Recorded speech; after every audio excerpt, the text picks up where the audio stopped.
Alright, hello ladies and gentlemen, and welcome to another Mountain Talk. Today we are going to be talking about the new Zelda game, which totally caught me off guard. I did not expect to see that this Nintendo Direct, but I was really happy I did, and it was really an amazing surprise, because as some of you guys might know this on the channel, some of you guys might not. I love Breath of the Wild. Breath of the Wild was my very first Zelda game, which I know is probably crazy for some people to hear, but it was my very first, and I really fell in love with the game. It was the first game I ever 100%ed, and it's still the only game I've ever 100%ed. So I think for that, it really holds a special place in my heart. I really spent a lot of time, put a lot of love into that game, and I really had a great experience with it. I tried to get into 2D Zelda when Link's Awakening came out, but I just didn't really click with it in the same way I did with Breath of the Wild. Obviously, they're incredibly different games. I know Link's Awakening is a remake, so, it's a remake of such an old game. It's really hard to compare these two, and going back into them back to back, I think really I don't know, I think it definitely had an impact on my experience, but I'm really ready and excited to give 2D Zelda another chance with Echoes of Wisdom. From the trailer, the game looks really, really unique. I don't know, I just love this idea of the tri-rod, and the idea of taking items around the map and making copies of them is just so simple on paper, but in practice, it's just one of the most ambitious and complex gameplay mechanics I feel like I've personally seen in a really, really long time. Like, just how does the dev team even balance around this? Like, when I was watching the trailer in my own head, I'm just thinking like, okay, sure, maybe you could summon like 2-3 copies max out. Nope, you can summon literally as many as you want, as many as you can fit on the map, I guess. And I'm just like, okay, well, maybe there's just, not a lot of different things you can copy, probably a limited selection. Nah, it doesn't seem to be the case. It looks like there's a lot of different things you can copy. And it's just like, oh, and on top of that, you can copy the enemies she defeats and, summon those guys to fight for you too. It's like, what?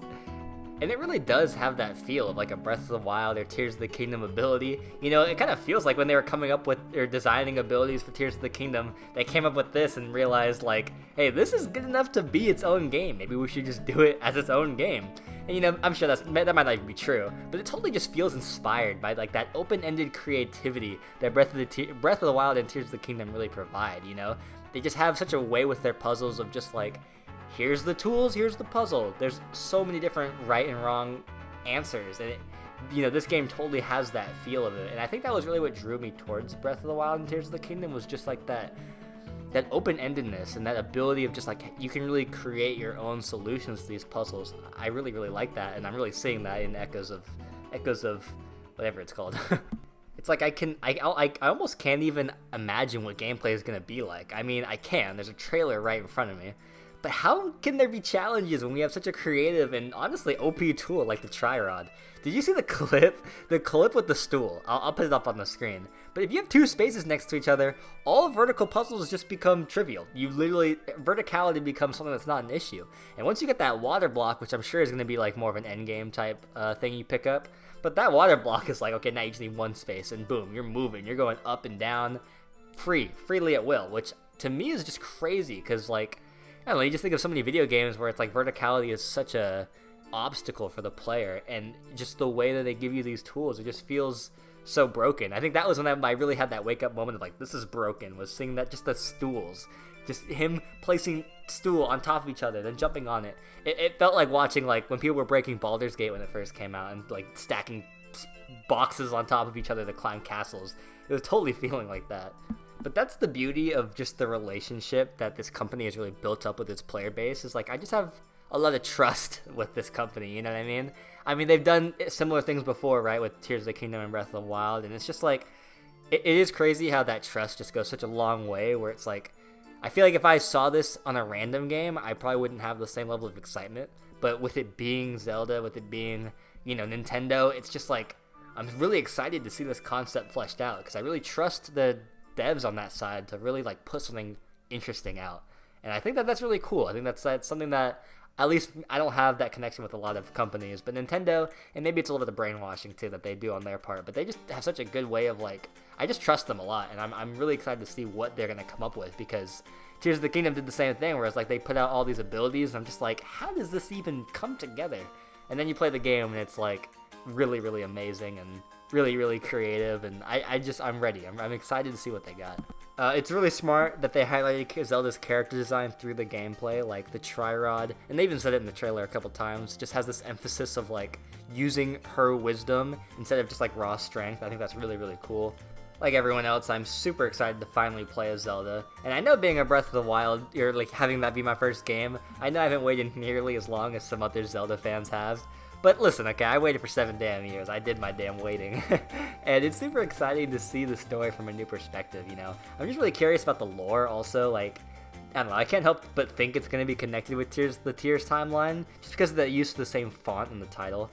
And I really want it to be connected, just because I would love a continuation of the same story, just having that, you know, I don't know, the weight of decisions just carrying on through stories. I like that a lot. But, you know, it could also be a totally new branch of the timeline. I don't know how that stuff works, especially with Zelda. Typically when I play games, I just try to keep track of the games that I've played timeline-wise. And I know that Zelda especially can get very confusing and it just kind of jumps all over the place. So, you know, I'm not educated here to make any lore predictions, but I really hope that there's some tie-in with Breath of Tears because, I don't know, that title font really got my hopes up, and I like that idea of keeping a continuous story. I don't know. My expectations are still definitely tempered just because of how different this game is, you know, compared to with what I'm used to and what I enjoyed. I don't know, it is super, super different being 2D, and, you know, my last 2D experience didn't go super, super great, but, you know, this is a totally different game, and again, you know, the last time it was such an old game. I think the modernized feel of this one is going to do a lot, and I don't know, I actually feel weirdly confident about it. Like, I'm kind of excited.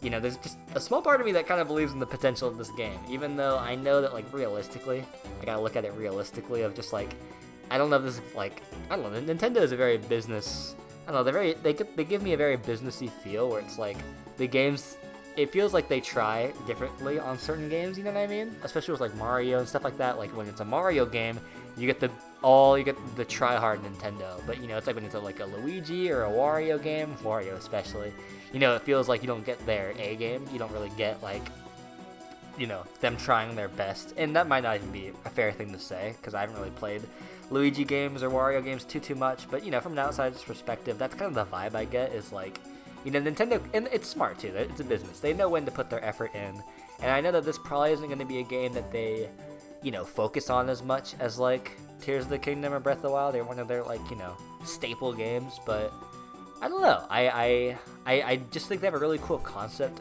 with them, and I think that they have a really cool plan, and I'm just excited to see it.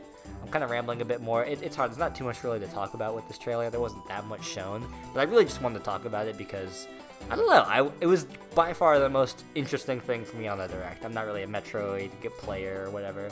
I think there's a Mario game that I was kind of interested in too that I'm not remembering now, but this was definitely the game, like, by far that really took my interest, so excited to play it, excited to, you know, we're going to do it on the channel 100%.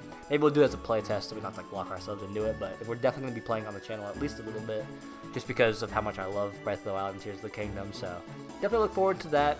I really want to hear your guys' opinion on the game. What do you guys think about the game? Are you juiced to be playing as Zelda finally, or is the gameplay not something that really excites you at all? You know, I talked to some of my friends who are just Breath of the Wild only fans, and they didn't seem too interested in it, and I'm sure there's tons of people like me and like my friends who have only just gotten into Zelda with Breath of the Wild, especially like the younger audience. You know, I'm 24, but I'm sure there's tons of just, you know, teenagers or just like even younger who, you know, yeah, of course they only started with Breath of the Wild and Tears of the Kingdom. So I'm curious, you know, just like what people are going to think about this game. I know the OG diehard fans are like, oh, you know, they're freaking out, they're excited, so that's fair. I'm excited for them, but I don't know, I'm definitely rambling. I always ramble towards the end of these. But yeah, I definitely want to hear what you guys have to say. Please leave some stuff down in the comments. I'll definitely read it and respond and all that stuff. So yeah, that's it for this Mountain Talk. I hope you enjoyed. If you did, please leave a like and catch in for the next...